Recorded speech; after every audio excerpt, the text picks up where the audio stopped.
नमस्कार, मैं शशांक हूँ। अमर उजाला के फेसबुक पेज के लिए इस वक्त हम लोग मौजूद हैं श्री काशी विश्वनाथ मंदिर कॉरिडोर में। प्रधानमंत्री नरेंद्र मोदी का यह महत्वाकांक्षी प्रोजेक्ट अब लॉकडाउन में भी अनवरत यहाँ काम चल रहा है। आप पीछे देख रहे हैं, तमाम मशीनें यहाँ चल रही हैं और लगभग 50,000 वर्ग मीटर में बनने वाले इस कॉरिडोर में के निर्माण कार्य का जिम्मा जिस अधिकारी के पास है वो है मंदिर के मुख्य कार्यपालक अधिकारी विशाल सिंह।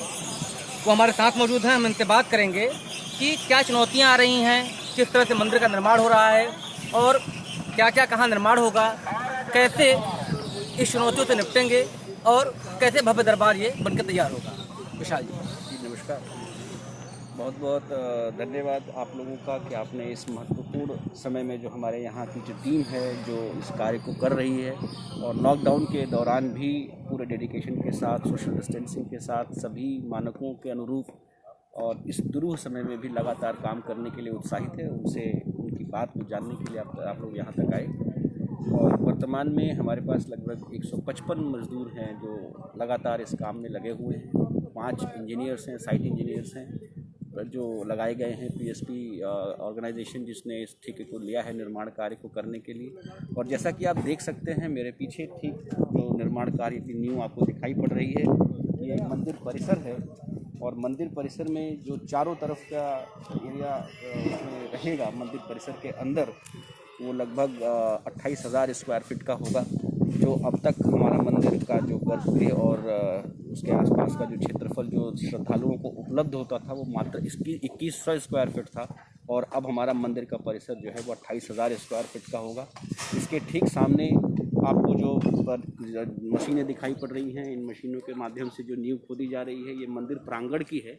मंदिर प्रांगण के ठीक सामने अगेन 49,000 स्क्वायर फीट, लगभग 50,000 स्क्वायर फीट की लंबाई चौड़ाई का मंदिर प्रांगण होगा, जिसमें कि लोग जो स्पिरिचुअलिटी है उसको महसूस कर सकेंगे, ध्यान कर सकेंगे, योग कर सकेंगे।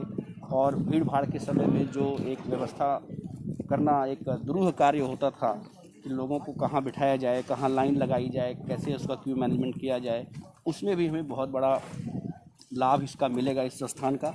और इस स्थान के आसपास जो दोनों तरफ स्पिरिचुअल किताबों का स्टोर आदि प्रथम तल पर होगा। प्रथम तल पर ही इसमें जो मंदिर की मुख्य कार्यपालक अधिकारी अथवा न्यास है उसका एक होगा, उनका मीटिंग स्पेस होगा। और जो ग्राउंड फ्लोर है वो मुख्य रूप से लगभग खाली ही रहेगा और उसमें लोगों के बैठने का स्थान होगा। और इस पूरे प्रांगण और परिसर के अंदर बीच में आप देख सकते हैं जगह जगह पर जो पुराने मंदिर हैं इनके शिखर आपको दिखाई पड़ रहे हैं। इन मंदिरों को बिना हटाए इनको संरक्षित किया जाना है और इनके संरक्षण के उपरांत ये सारे मंदिर भी जो पौराणिक काल से यहाँ पर रहें और बने रहे हैं, इनका दर्शन भी सुलभ होगा। लोग यहाँ इन मंदिरों में भी दर्शन पूजन कर पाएंगे। तो इन इफेक्ट और इसके जस्ट बाद आपको जो वो जहाँ पर इस समय वो कंक्रीट का प्लांट लगा है आरएमसी के पास स्पिरिचुअल बुक स्टोर बनाया जाएगा, जहाँ विभिन्न पौराणिक ग्रंथ और दुर्लभ पुस्तकें भी लोगों को उपलब्ध होंगी। उसके जस्ट आगे फिर दाहिनी तरफ जो यात्री सुविधा केंद्र होगा। जो ललिता घाट से आने वाले, नदी के मार्ग से आने वाले लोग होंगे, वो यात्री सुविधा केंद्र में लॉकर और सारी मेडिकल फैसिलिटी और सारी सुविधाओं के साथ सुसज्जित होगा उनका रिसेप्शन करने के लिए। और वो वहाँ पर अपने सामान को, ऐसे सामान, महत्वपूर्ण सामान या जो प्रतिबंधित सामान है उनको रख कर इन सभी मंदिरों के संकुलों का दर्शन करते हुए बाबा विश्वनाथ का दर्शन प्राप्त कर पाएंगे। दाहिनी तरफ के एरिया के बाद बाईं तरफ से अगर हम देखें तो आप थोड़ा सा आगे जाएंगे तो उस मंदिर के पीछे और उसके दाहिनी तरफ क्योंकि ढलान ज़्यादा है और ग्रेडियंट ज़्यादा है, तो वहाँ पर एक स्वचालित एस्केलेटर लगाया जाएगा जो कि कवर्ड होगा। और स्वचालित एस्केलेटर के माध्यम से जो हमारे वृद्धजन हैं या ऐसे श्रद्धालु जिनको चलने में कठिनाई है, वो एस्केलेटर के माध्यम से आ पाएंगे। साथ ही सीढ़ियाँ जो वहाँ पे हैं उनको भी हम लोग ठीक करके इस तरह का बनाएंगे कि सीढ़ियों के माध्यम से भी बड़ी संख्या में श्रद्धालु आ सकें। और साथ ही व्हील चेयर के माध्यम से जो श्रद्धालु गंगा स्नान करने के उपरांत मंदिर में दर्शनार्थ आना चाहेंगे उनके लिए रैंप की सुविधा भी होगी। और उसका ऐसा ग्रेडियंट होगा कि ऑटोमेटिक जो हमारी व्हील चेयर्स हैं उनके माध्यम से वो बिना किसी सहयोग, बिना किसी सहायता के सीधा मंदिर तक पहुँच सके। तो इन सारी व्यवस्थाओं का कार्य इस समय चल रहा है। लगभग 6 बिल्डिंग्स, 6 इम्पॉर्टेंट स्ट्रक्चर्स जो हैं उनकी पाइलिंग और नींव का कार्य लगभग पूर्ण हो चुका है और वर्षा आने वाली है, तो बारिश ऋतु से पूर्व, वर्षा ऋतु से पूर्व ही हम ये कम से कम नींव का कार्य पूरा कर लेना चाहते हैं, ताकि इसके बाद वर्षा के दौरान भी हमारे कार्य में कोई बाधा ना आए और कार्य अनवरत चलता रहे। और इस समय जो सबसे बड़ी समस्या हम कह सकते हैं हमारे पास है, वो ये है कि हमारे पास मज़दूरों की संख्या कम है और हम लगातार क्षेत्र से भी आने वाले जो मज़दूर भाई इकट्ठे हो रहे हैं यहाँ पर, हम उनको भी अपने यहाँ पर एम्प्लॉय करने का प्रयास करेंगे, ताकि बड़ी संख्या जो हमें जितनी आवश्यकता है उस आवश्यकता के अनुसार हम अपने निर्माण कार्य में तेज़ी ला सकें। लॉकडाउन के पिछले 1.5-2 महीनों में जो मतलब एक दिक्कत ये आई है कि हमें भी काम बंद करना पड़ा उस समय पर, तो उसमें जो हमारे समय का खास हुआ है उस तो श्रद्धालु यहाँ आते हैं, तो जब काम शुरू हुआ तो क्या चुनौतियाँ आई आपके सामने? देखिए, काम सबसे बड़ी चुनौती तो ये थी कि क्षेत्र ये इतना बड़ा और इतना घना है कि एक जो हमारी चुनौती कहूँगा मैं, बल्कि ये कहूँगा कि एक हमारे लिए अपॉर्चुनिटी भी थी।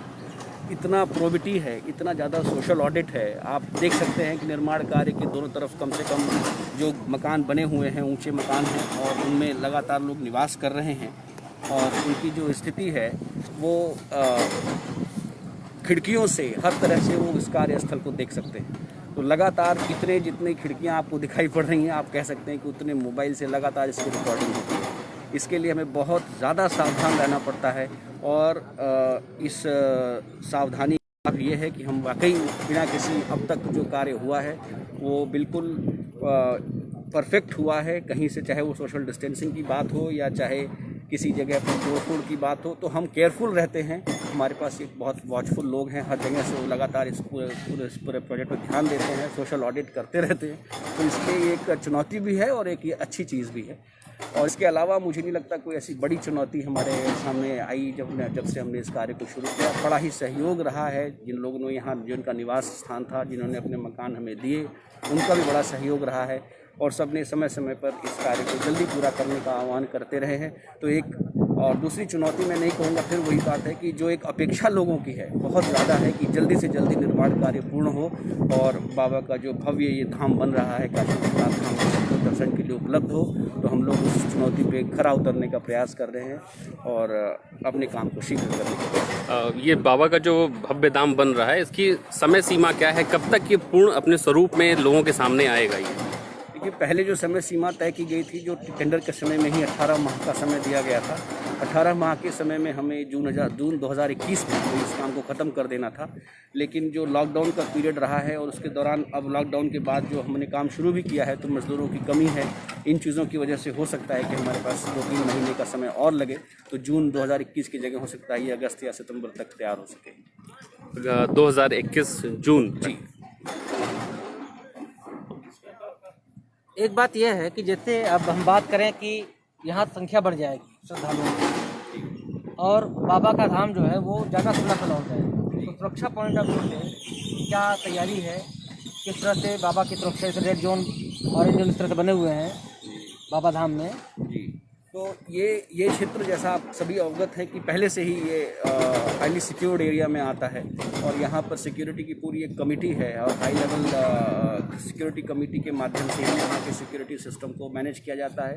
प्रतिदिन लगभग 5000 पुलिसकर्मी, चाहे वो CRPF के हों, पैरामिलिट्री के या फिर PSC के हों या हमारे सिविल पुलिस के हों, उनकी यहाँ ड्यूटी लगाई जाती है इस क्षेत्र की सुरक्षा के लिए। और ये सभी एंट्री पॉइंट्स पर तथा ऐसे सभी पॉइंट्स जहाँ से कि कोई दुर्घटना करने की स्थिति में आ सके, परेशान मतलब हमें डिस्टर्ब, ऐसे सभी स्थानों पर हमारी पिकेट लगाई जाती है, पिकेट की ड्यूटी होती है।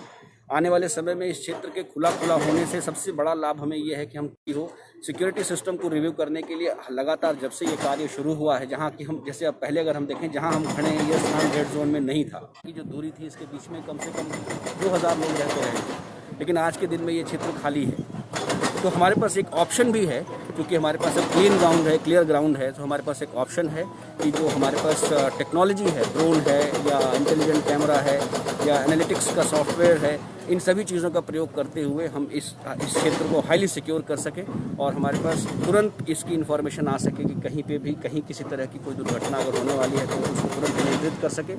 बाबा के एंट्री के पॉइंट्स सारे सिक्योर्ड होंगे, एरिया आइडेंटिफाइड होगा, उसके अंदर जाने के लिए जो व्यवस्था अब तक नहीं थी, जैसे हमारा एक्सरे बैगेज मशीन वगैरह नहीं थी, हमारा हर यात्री सुविधा केंद्र जो सभी गेट के बाहर बनाया जाएगा उसमें ये एक्सरे मशीन होगी, जिसे श्रद्धालु अपने बैगेज का एक्सरे कराने के बाद उसको हमारे ही बनाए गए लॉकर्स में जमा कर पाएंगे, जो कि मुफ्त होगा, और उसके बाद वो दर्शन कर पाएंगे। तो ये ज़्यादा कन्वीनियंट होगा, ज़्यादा सुरक्षित होगा और ज़्यादा सुगम होगा श्रद्धालुओं के लिए कि वो अपने आध्यात्मिक परिपूर्णता को प्राप्त कर सकें। एक अंतिम सवाल हमारा है कि जो दुनिया भर के श्रद्धालु यहाँ आ रहे हैं या आएंगे, उनसे क्या अपील करना चाहेंगे आप, उनसे क्या अपेक्षा रखते हैं आप?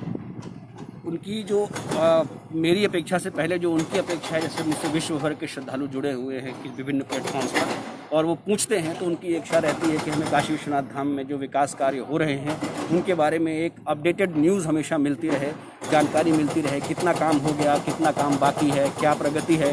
तो हम इसके बारे में एक करवा रहे हैं, जिस पर शीघ्र ही हम डेली बेसिस पर यहाँ की जो प्रोग्रेस है उसको लोगों को पोस्ट करेंगे ताकि वो देख सकें। और मेरी उनसे ये रिक्वेस्ट है कि संबल बनाए रहें, पेशेंस रखें और ईश्वर के इस महान कार्य को जिसको करने का बीड़ा माननीय प्रधानमंत्री जी ने उठाया है, माननीय मुख्यमंत्री जी ने उठाया है, इसमें हम लोगों का सहयोग करें और इसको शीघ्रातिशीघ्र संपूर्ण रूप देने का प्रयास कर रहे हम लोग, उसमें सहयोग करें। तो हम लोगों ने सुना कि मंदिर के मुख्य कार्यपालक अधिकारी विशाल सिंह ने बताया कि किस तरह से मंदिर का भव्य निर्माण हो रहा है। हम भी उम्मीद करते हैं कि जल्द ही बाबा का भव्य दरबार तैयार हो और श्रद्धालुओं और भक्तों को इसका लाभ मिले। बहुत बहुत धन्यवाद।